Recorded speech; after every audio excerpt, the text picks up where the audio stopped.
தெய்வ திருமண நிகழ்வை நடத்தக்கூடிய திருப்படலமானது தற்போது நிகழ இருக்கின்றது.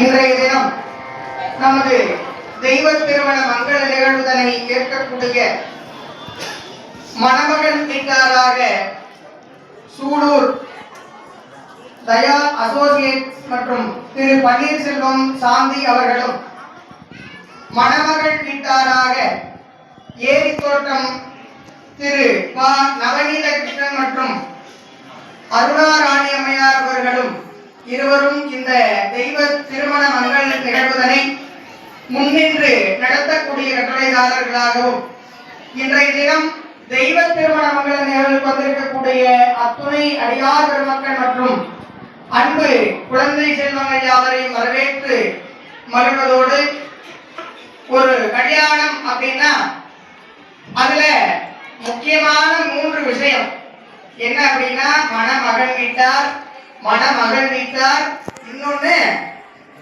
சுற்றம் உற்றார் உறவினர்கள் எல்லாரும். இப்ப இங்க வந்திருக்கக்கூடிய எல்லாரும் இந்த 3 பங்கா பிரிக்கணும், சரிங்களா? ஆனா என்ன ஒரு சிக்கல் அப்படின்னா, முருகப்பெருமானுடைய கல்யாணத்துல மட்டும் அந்த பங்கை 4ஆ போடணும், அப்படிதானே? ஏன் அப்படின்னா, இந்த தெய்வ திருமண நிகழ்வுல பாத்தீங்கன்னா இறைவன் இச்சாசக்தி கிரியாசக்தின்னு 2 சக்திகளாக விளங்கக்கூடிய பெருமான் முருகப்பெருமான். இங்க ஞானமே வடிவமாக ஞானமூர்த்தியாக வள்ளல் பெருமானாக இங்கே இறைவன் முருகப்பெருமான் விளங்குகின்றார். அவ்வாறு முருகப்பெருமான் நம்ம மாப்பிள்ளை வீட்டார் இப்பயே எல்லாத்தையும் பேசி முடிச்சிடணும். முதல்ல மாப்பிள்ளை வீட்டெல்லாம் கை தூக்குங்க, அப்படியே எல்லாரும் நம்ம மாப்பிள்ளை வீடு பரவாயில்ல.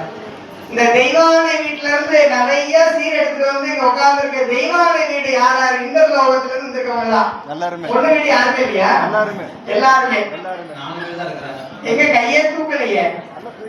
சரி, இப்ப மலையில இருந்து வந்திருக்கோம் நாங்க முருகனை காதல் திருமணம் பண்ணவங்க அப்படின்னு சொல்லி காந்தக திருமணத்துக்கு கை கொடுக்கிற வள்ளி வீட்டார் தான் யாரா இருக்கிறீங்கன்னு கை கொடுக்கணும். ஒரே ஒருத்தர்